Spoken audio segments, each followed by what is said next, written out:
Hey, what's up, guys? Thank you so much for joining me. I'm Mark Tullius, and this is Vicious Whispers. I had a long break. I had the first 7 episodes, and then I just stopped. And that was like 10 months ago. I was trying to do 2 podcasts. It was too much. I even shut down the other one. I was just focused on my family and writing, and it was a wise choice. But now I'm ready to get back into it because I am working on Try Not to Die in Brightside. Try Not to Die is they're novellas. They're about 35,000, 40,000 words each. Where it's kind of like the old Choose Your Own Adventure, where every couple pages you get to choose, you have to make a choice between like 2 or 3 different things. If you make the wrong choice, you die. So in each of these books, there's probably about 30 death scenes, and just a fun little thing. I really liked those books as a kid, so I thought they'd be fun to do on my own. Instead of just doing on my own, I am partnering with friends, many who have no writing experience. So it's kind of cool. I'm helping them realize that they can tell a story. I'm helping them write it. It's their story. I'm helping guide it, shape it, put it into a package. But I am using their experiences. I'm using their imagination, everything else. With Try Not to Die in Brightside, I am working with my good friend Donna Gonzalez, who's a badass. She does jiu-jitsu. She's narrated several of my stories. But I wanted someone, the main character in that story is a 16-year-old female, soon to be 17.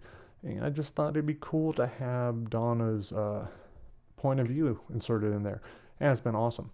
What it's done for the book is great. But that's one reason why these next 20 episodes are going to be all Brightside. We'll be listening to each chapter. And while we're listening to it, I'm actually going to be thinking about it. I'm going to be thinking about how Joe's talking, what happens. It's really going to help me with finishing up Try Not to Die in Brightside, making sure it's all consistent, because there's definitely an overlap and some of the same characters. And then the sequel is going to help a ton too. So Beyond Brightside, I'm working on that as well. I already have real solid first draft of the first half. So I think out of the 5 acts, I have 3 of them. They're pretty solid.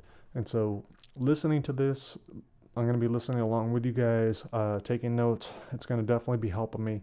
And so that's what we're going to be doing. And Brightside was my first novel, so I just thought that'd be kind of cool. And I'm really pushing. I'm hoping to eventually have it turned into either a movie or a TV series. So many of the reviews, people that have read it or listened to the audiobook, all say the same thing. They're like, hey, we see this as a movie. It's got to be made into a movie. It'd be a shame if it's not a movie. So that's going to be the goal. So I'm just going to make the books as badass as possible and do that. While I've been working on those, I've also finished up Ain't No Messiah. We have the final line edit going on right now. This is the first time I've taken this long with a book since I finished it at least, I don't know, probably 6 months ago, maybe even longer, where I thought I was completely done with it. But instead of rushing to get it out and not getting reviews and doing all that stuff, I'm doing it the right way. I'm making sure it's all correct. It's the first book in a 5-book series, and so I needed to make sure also anything that's in this one, that once it's published, and so that can affect other books. So I really had to look at the other books, make sure I had those books lined up exactly how I want them, and yeah, I'm pretty excited about it. The next one is going to be fun to jump in. That's one of my problems, is staying on task. Now I'm able to do it a little bit more. I'm getting better at it, I think, but because I have so many projects, that could be an issue for me. So right now, focusing on Try Not to Die in Brightside, finishing that up, doing Beyond Brightside, and then I get to jump onto the bridge and all these other Try Not to Dies. Having fun doing the one with Anthony Johnson, Try Not to Die in Iraq, doing with my good friend Rich King, Try Not to Die Possessed. We don't have a name for it. But there's several other ones. Steve Montgomery's doing one. We have one with Glenn Heaton. These are all friends of mine, not necessarily writers. Some of them are writers, but I'm just helping them do it. So this is going to be a cool series. I think by the time we're done, we'll have quite a few. But again, there's no rush. Some of the guys are working faster than others. I couldn't work on them all at the same time anyhow. And so it's kind of cool how they just kind of pop up. Then I'm able to jump in for a couple days, do my edits, send it back to them, ask my questions, and move on. So have all those going. I'm also working on my nonfiction book, not doing a whole lot of actual writing, but more of experiences and writing and interviews and stuff like that. In a year or two, I'll probably wrap that thing up and actually I'd start writing that in a year. But that's been awesome so far. What it's done for me personally has been incredible. Been definitely a lot of changes, a lot of growth this past year. A lot of let's say obstacles. But I feel like I'm crushing them. I'm doing all right, feeling good. Family's doing awesome, and that's really all that matters. Whenever I get upset about something like my back injury, I'm like, yeah, it kind of sucks, but I've done so much with my body. I put it through hell. I've survived. I never thought I was going to make it this long. And I have friends that are fucking dying from cancer. So who the fuck am I to complain about being a little sick or being a little injured or being whatever? So I don't know. Everything's all perspective. Remembering that. And yeah. And then just pouring whatever emotions I had that I'm not man enough to share with other people. I put it into my writing. And I feel all better. So let's... I think before, on the first couple episodes, we were doing a question of the day from Goodreads. If you guys aren't on Goodreads, check that out. I'm not on there very much. I'm not on anything. I'm such a grumpy old man. I've stayed off of all social media. I'm starting to get back on a little bit. Always a battle between the narcissistic part of me and the part that fucking hates social media and what it's done to us. But I need to play the game. As an independent author, I definitely need to put myself out there. Social media is the smartest way to do it. So I will play the game, but I really don't want to. So remember that. And share my shit. That will help. Then I have to do less of it. Then I'll like you that much more. All right, so question of the day. All right. Brightside, since that's what we're going into. How did I come up with the idea? Why did I want to write it? Prior to that, I'd written several novels. They all sucked. They'll never see the light of day. There are a couple that I might do something with. They would have to completely be rewritten, of course, because they were just garbage. But I'd been doing tons of short stories, lots of my horror short stories. And then I had the idea for Brightside. And it came to me because I was sitting next to my wife and I had one of the most terrible thoughts. I have tons of terrible thoughts. But it was a really bad thought. And I was like, man, if she heard what I just thought, it would completely ruin probably her perception of me. It would cause tons of problems. But it was just like a natural thought. It was just a thought that popped in my head. And so I was thinking, how difficult would that be if your spouse could read your mind? And then what if you knew what they thought all the time? And what kind of shitty life would that be, being able to hear the thoughts of those around you? Like, you could use it to manipulate people and everything else, and that could be kind of fun. You could do it to get laid all the time. You could do it to make money. You could do it all kinds of fun stuff. But what it would do to you emotionally, I think that would be kind of rough. And so that's where it started from. And I guess we'll go into a little bit every time. I definitely want to talk about how it changed. I wrote this entire book. It was when I was going through UCLA's writing process, one of the writing extension courses, which was super helpful. And that's where I got a lot of positive feedback. People were really liking it. And I finished it up, and then I went to a writing workshop with Tom Spanbauer, and then I realized I had to fucking start all over. I thought I was ready to publish this book. It was written in third person, and then the whole thing with Tom happened, and I rewrote it, and that took a long time. But we'll go more into that later.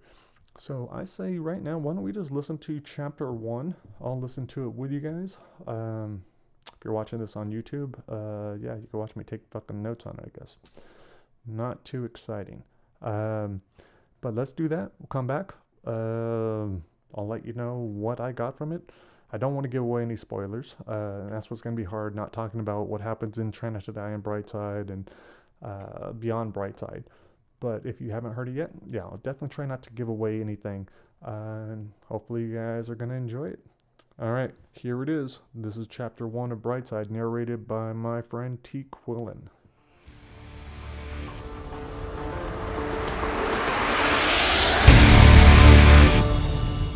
Chapter 1.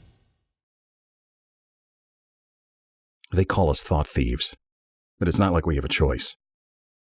All the sick, twisted things rolling around in people's heads, we can't help but hear. God knows I've tried to turn it off. The sexual perversions, the violent fantasies about your boss, that annoying neighbor you want dead, even those unfortunate thoughts about your kids. I've had to stand there and listen. I'd never wish this upon anyone, not even my mom, the woman who's been oversharing since I'd slid from her womb. You wouldn't believe the awful shit I've heard. Imagine if you knew every dark thought people had about you. Trust me, it's not pleasant. In any given moment, the person you love is thinking about someone else she'd like to screw. How fat you've gotten. How unbearable it is to hear you chew. Later she'd hold you and kiss you and regret most of it. And you'd fall asleep hating yourself for having all the same thoughts. Secrets keep the world from burning. I know this now more than ever. The secret I have left could get everyone killed. One person's already dead. More are sure to follow. All because I couldn't keep my stupid thoughts shut. So I understand why they rounded us up, thought thieves like me, and took us up to this little town on the top of a mountain, with drops so deep there's no need for a fence. It keeps the country functioning, lets everyone feel safe knowing we're up here in the sky, far away from everyone's thoughts. Except our own. They call our town Brightside, because as they like to remind us, things could be worse. Some thought thieves weren't so lucky. They were beaten and hanged, shot in the streets. Others were wrapped in straitjackets and locked away in squishy walled rooms. Brightside was our chance to start over. We could hold jobs and have apartments, and even go on dates and shop in little stores. It wouldn't be so bad, they told us, as long as we never tried to leave. But now it's day 100. The day it's all going to end. I guess we'll find out how bad it can get. My bedroom window's right in front of me, but I've got my eyes closed. The warm glow of the sunrise is trying to make me peek, but I can't look at that jagged crack running down the center of the glass. I can't look at the pool of blood on the chair. Tiny drops on the ceiling. 8 pounds of power rest across my thighs. My Mossberg 12 gauge. American metal. Dad's special gift. Odds are this is my last sunrise. I open my eyes, take in the absolute beauty. I wonder if Danny and Sarah are awake and seeing it too. If I can somehow help them escape, I might make up for some of the things I've done. Not Rachel, though. What happened with her is beyond redemption. I can't go back and change it. If I'd just given her what she needed, told her what she wanted to hear, she'd be coming with us. I know what happened to Rachel goes beyond day 39, but that's when it all started. It was 7 hours before day 39 officially began. Rachel and I were in our office, the only one with 2 desks. They put us there because of our shitty sales record. Jobs in Brightside were based on the ones we held in our former lives. I used to sell BMWs. Here, I sold timeshares. At BMW, I never missed a quota. I never blew a sale. But I always was within 6 feet of the customer, the range I needed to hear someone's thoughts. On the phone, I was next to worthless. Clock on the wall showed the same time as my computer. All the clocks in Brightside were perfectly in sync. No reason to be late. No reason to think this wasn't all perfectly normal. They even hid the security cameras to help us relax. They put them inside the light fixtures, behind the bushes in the square, where we had a bakery, a bar, and even an electronics store, all built for us to make us believe this was just a regular town, a place just like any other. No reason to ever escape. Rachel got hung up on before she could finish telling the guy how close the condo was to the beach. We had 5 minutes left of work, enough time for her to make another call, but she opened the bottom desk drawer and pulled out a bottle of lotion. She squirted it onto her palm and rubbed her legs that were spilling out from under the desk. Rachel and I had been dating for close to 3 weeks. Long enough for Rachel to decide that I was the one. Long enough for me to give her a key to my place, to convince myself I loved her back. Everything gets accelerated in Brightside, because you can't lie. Everything's exposed. Normal couples take 6 months to admit how they feel. Brightsiders do it on the first date. Rachel rolled back in her chair and looked at me like I'd just said something. It made me feel sorry for all the people I'd done this to over the years, taking whatever I'd pleased. She got up with a smile and walked over to my desk. Her red skirt stopped mid-thigh and was tight enough to be painted on. She didn't need to listen to my thoughts to know I liked it. The last couple of days, Rachel only saw me at work, and she knew I was ready to break up with her. It's not that things were bad, they were just too intense. Rachel was the first thought thief I'd ever been with. I had no idea how exhausting it could be. You can't just say you're tired or nothing's wrong. Rachel knew everything, even though I never said a word. That's why she sat on the corner of my desk, crossed her legs so I couldn't focus on my computer screen. She'd put her dark hair in a ponytail, so it looked less Jewish. I'd only thought that once, but she'd never let it go.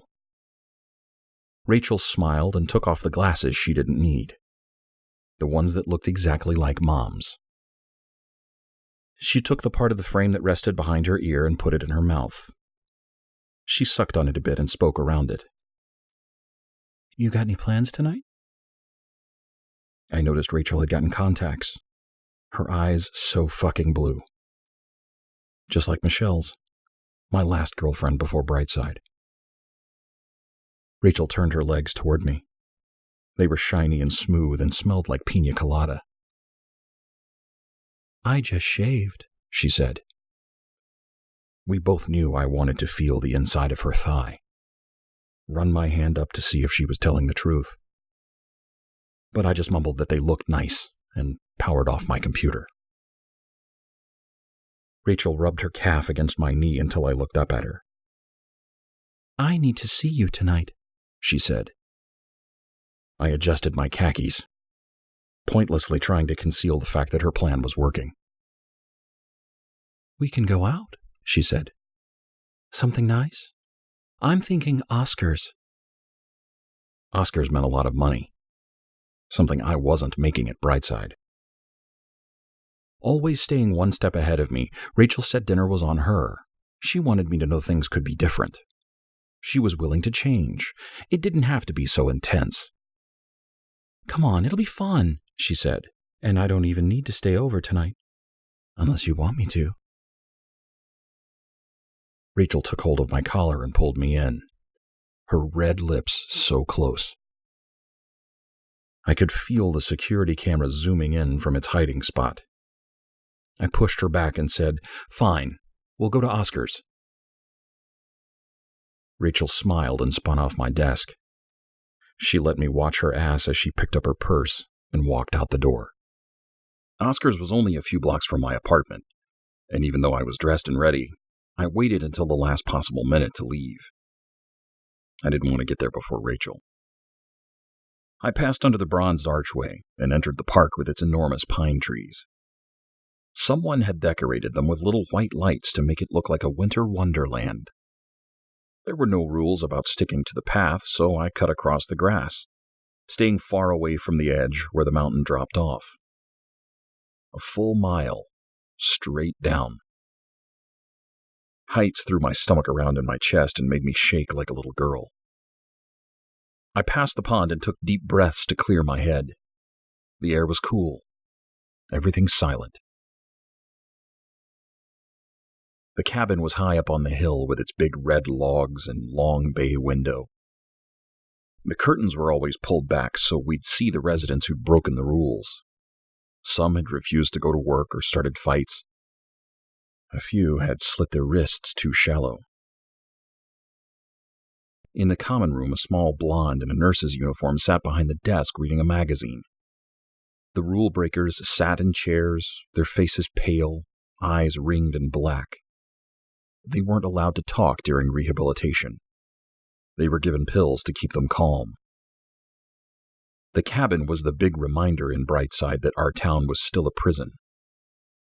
I focused my eyes straight, kept walking, went through the south archway, and stepped onto Main Street. The 6 small stores were dark and closed, but everything else was lit. Every 10 feet, a lamppost to wipe out any shadow. No place to hide.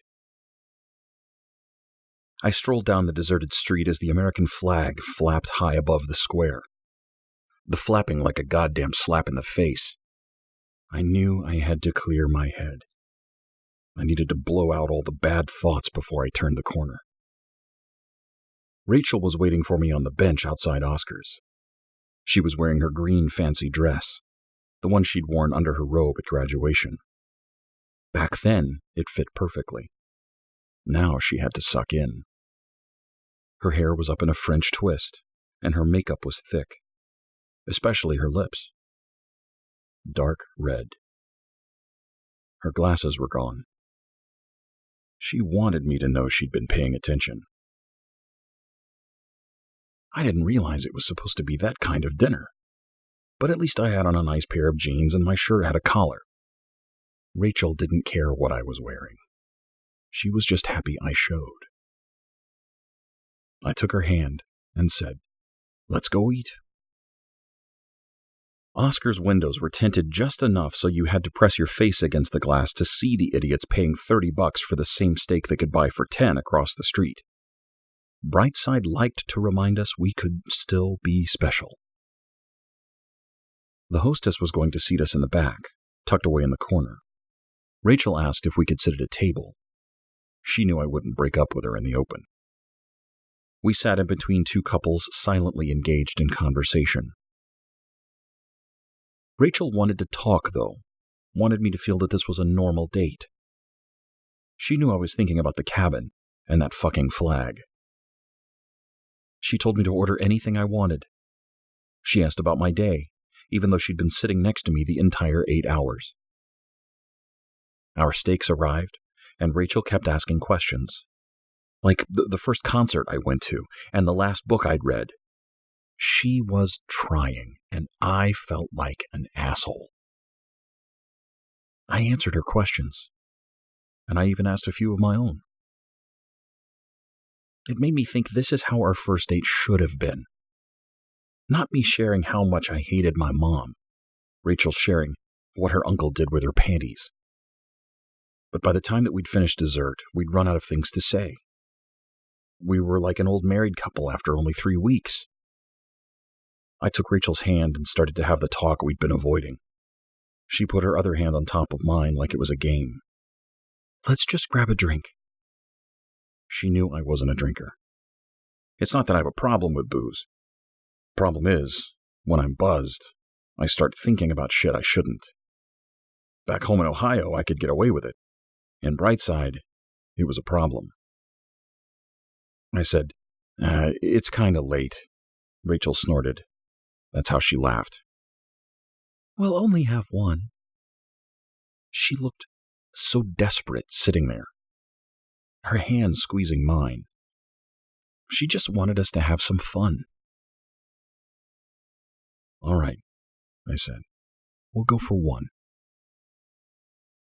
We crossed the square and headed for Riley's, the bar where everyone knows your name and all the horrifying shit that fills your head. It started out fine, because that's how bars usually start out. Then an hour turned to 2, and I was somehow on my 6th Jack. All my thoughts started creeping out like cockroaches. Rachel handed me another shot. I talked louder to keep other things to myself, but some guy asked what I had against the flag. Rachel laughed and pulled me towards the door. Everything was spinning, and I thought I might fall over. Rachel kissed me, and kissed me. And then it was day 39.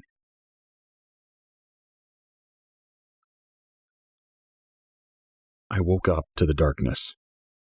The curtains were closed. I had no idea what time it was, or how we'd gotten back to my place. Besides the pounding headache, it seemed like every other morning with Rachel. But something was definitely wrong. Rachel was sitting on the edge of the bed, legs dangling over the side. She kept pulling at her curls, over and over, again and again. Her right hand was clenched, her fingers pressed down on her thumb like she was trying to break it. I put my head back down on the pillow, tired and hungover. I was still halfway in my dream, and it was a good one.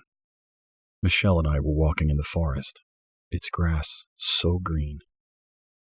Ohio's brilliant blue sky above. Michelle stopped at a clearing and laid down her red blanket. Then she was underneath me. Her eyes were the lightest blue with the softest shine. I brushed Michelle's sandy blonde hair from the side of her face, ran my thumb lightly across her cheek, around her ear, then cradled her head. She reached behind my back and pulled me down. My heart covered hers. Her heart, my heart, beat to beat. Can you feel that, Joe? And then I was inside her, and we were white on red, all that blue above us. Beautiful colors back then. Michelle. Michelle. Michelle. Are you fucking serious? The voice definitely wasn't Michelle's. The dream was gone.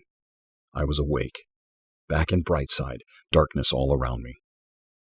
I had no idea what I'd done, but I knew it wasn't good. Come back to sleep, I said. Rachel wouldn't face me. All her focus was on those curtains, the ones I refused to open, the mile of Brightside beyond them.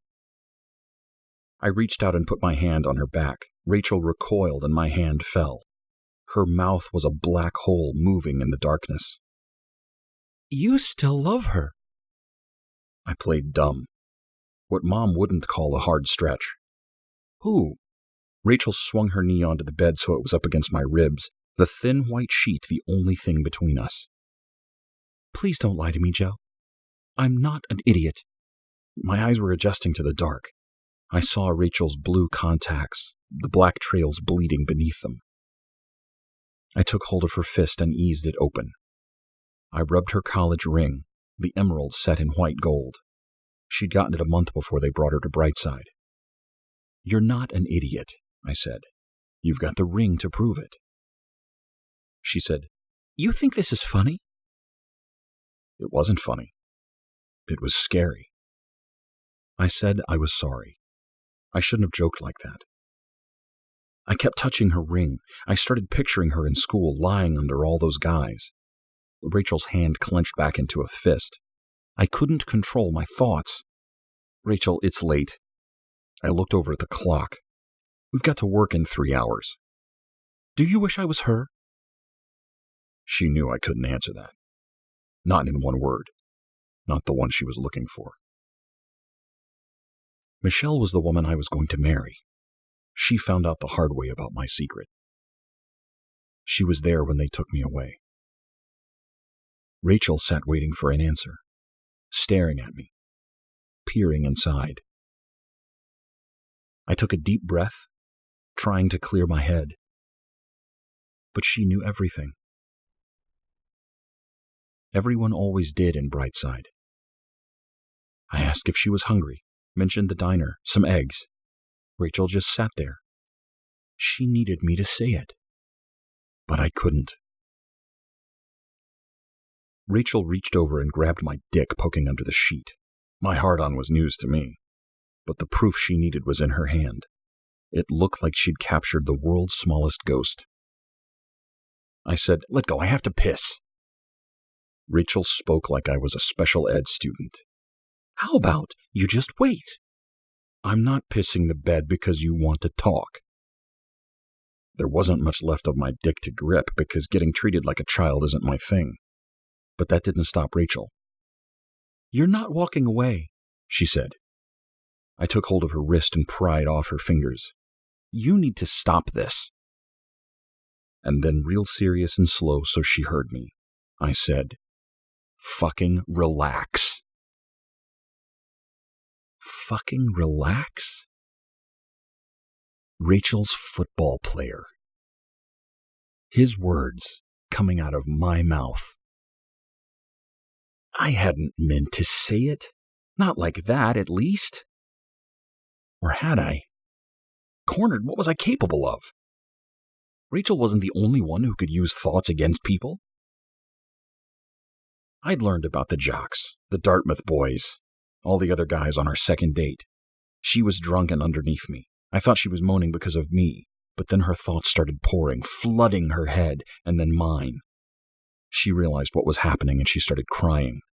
She was ashamed. No one had ever seen these things with Rachel. I told her it was okay, that I didn't care. All things considered, I'm not a bad guy. I don't try to hurt people on purpose. But just like Rachel, sometimes I can't let shit go. Rachel got off the bed, moved to the other side of the room to get out of my range. I couldn't stomach the disgusting thoughts in my head. Out of range, I could finally lie. "I'm over, Michelle. It was just a dream." But Rachel was bawling. I sat up all the way and asked her to please come back to bed. Rachel wiped at her tears like she was mad at them. "Yeah, you're over her. You just proved it to me, right? And it was so sweet. Carving my name on a tree. Just like we were in junior high." It was stupid. Something I did on day 7.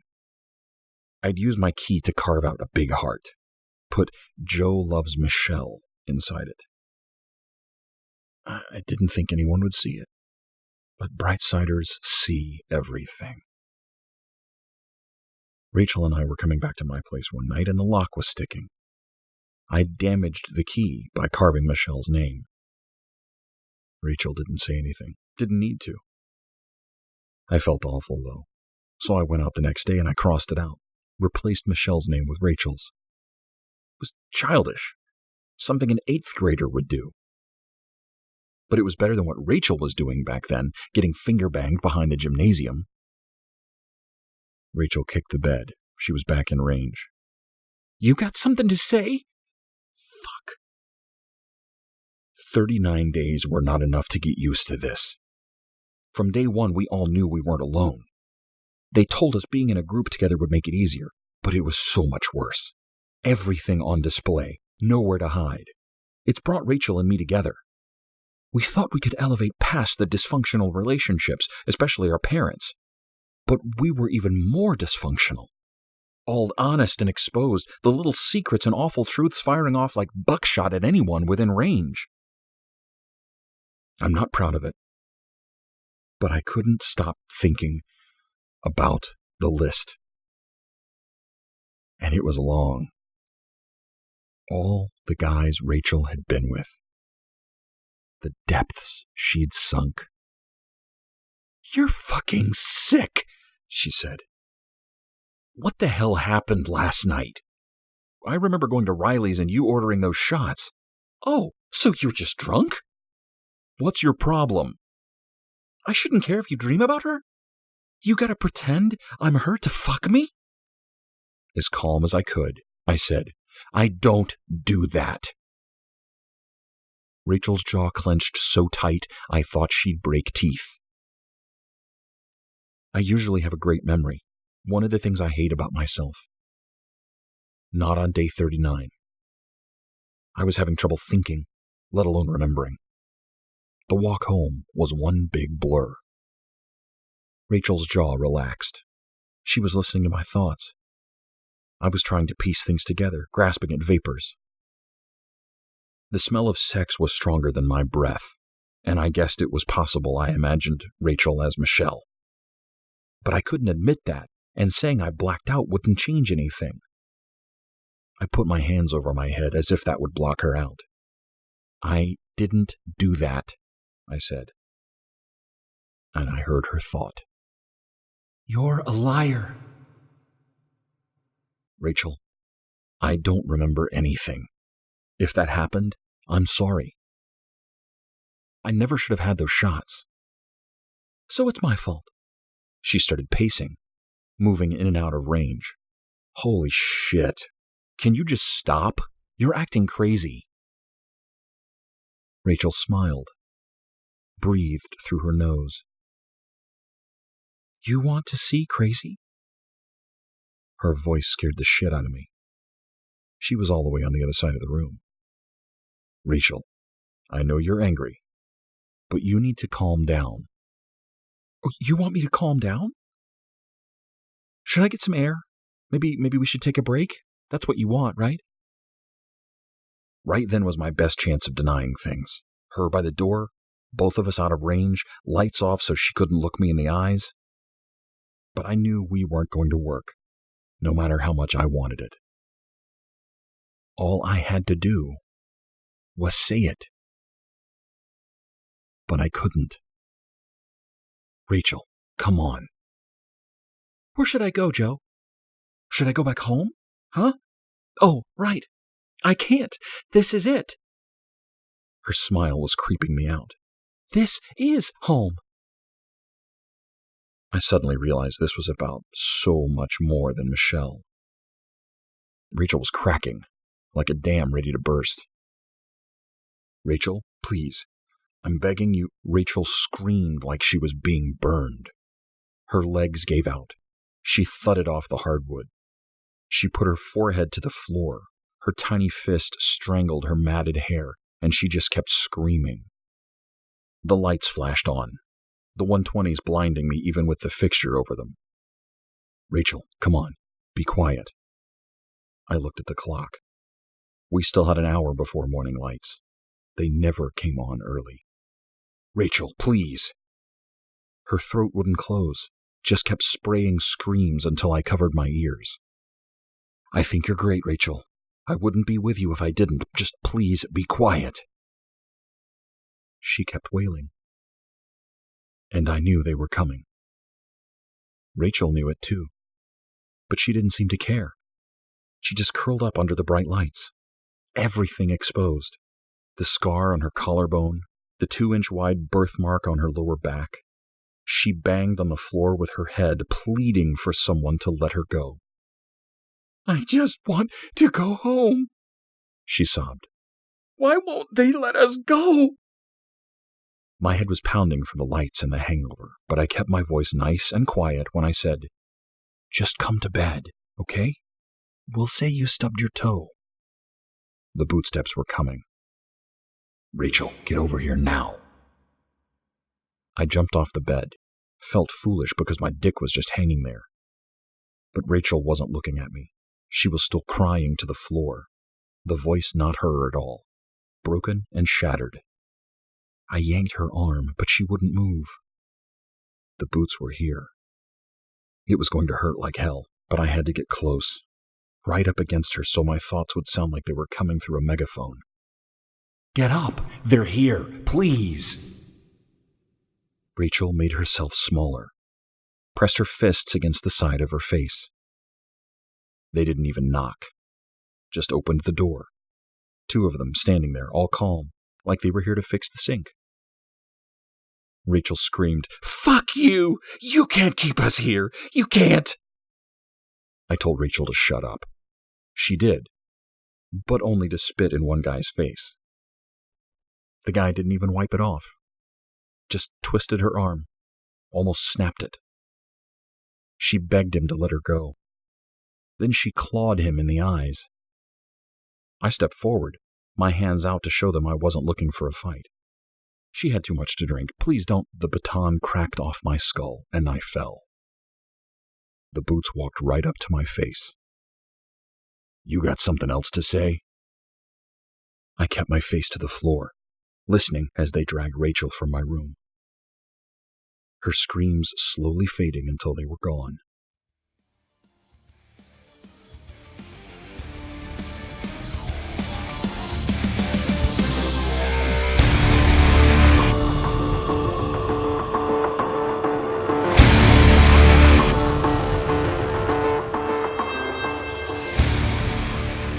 Hey, what's up, guys? Welcome back. Hopefully you guys enjoyed that. Chapter 1 of Brightside. We will do one of those chapters every week. I think there are either 19 or 20 of them.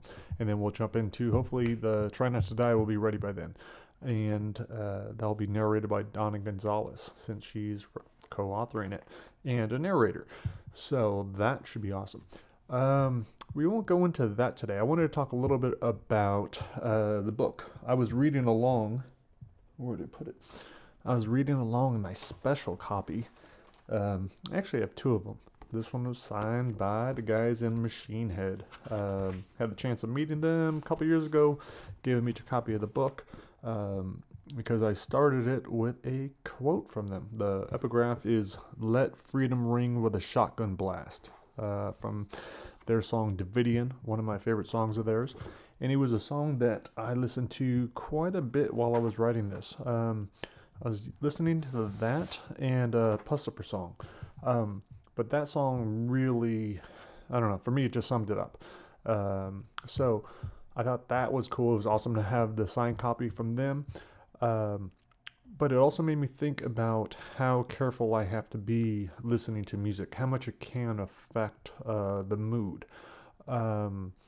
When I was working on the Rachel scene that we heard today, man, the original was so much different. I had reworked that one with Tom Spanbauer, and when the first copy I gave to him, it was completely different. It was way more, it was more violent and scary, and she had a pair of scissors, and I can't remember whether or not he might have woken up in handcuffed, I think, to the bed, and she had cut off all her hair or really chopped it up with these scissors, and she was just losing her shit and going crazy.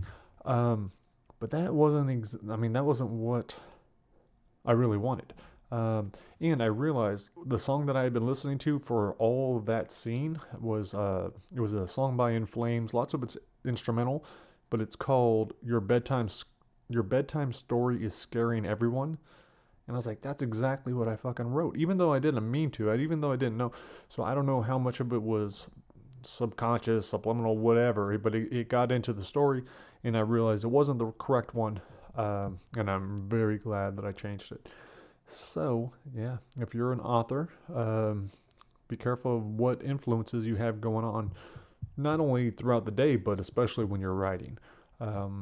And so that's something I do now. Now, oftentimes, I will just listen to like binaural beats that help with creativity or focus, or I'll put on something in the background that's really not too heavy with lyrics or too hardcore. Unless that scene is hardcore, then maybe I want to listen to something heavier or faster or whatever else. But it definitely can impact things. Oh, another thing I wanted to share with you guys was the little trailer. We filmed this a long time ago. There was actually two different versions. This one I originally didn't like because, well, there were a lot of different reasons why I was upset with it. A lot of it was because I finished, we did the trailer before we had even finished the book, and so much of it had changed. The words had changed. Lots of the feeling had changed. So it just didn't seem right. But then I cut it down. I rearranged it a little bit. We redid some of the words. And so here it is. Let me know what you guys think. You can check it out on YouTube, but here it is now. This is my 100th day in Brightside. The day I swore my life would change. This is where I always end up, no matter how much I don't want to. I can't look at my Mossberg 12 gauge. American metal. If I look, I'll never explain how day 100 got so fucked up. The day's gonna end soon. One of two ways. Fairy tale ending. Princess is dead. My dad always warned my gift would become a curse if I wasn't careful. Was I suicidal? No, we all were. But not so bad we'd ever do it. But that was before they found us and brought us to Brightside. Before day 100. I don't know. So that's pretty much it. It's all about a dude that can hear other people's thoughts. And now he's in a town where everyone can. And he has some serious problems with it.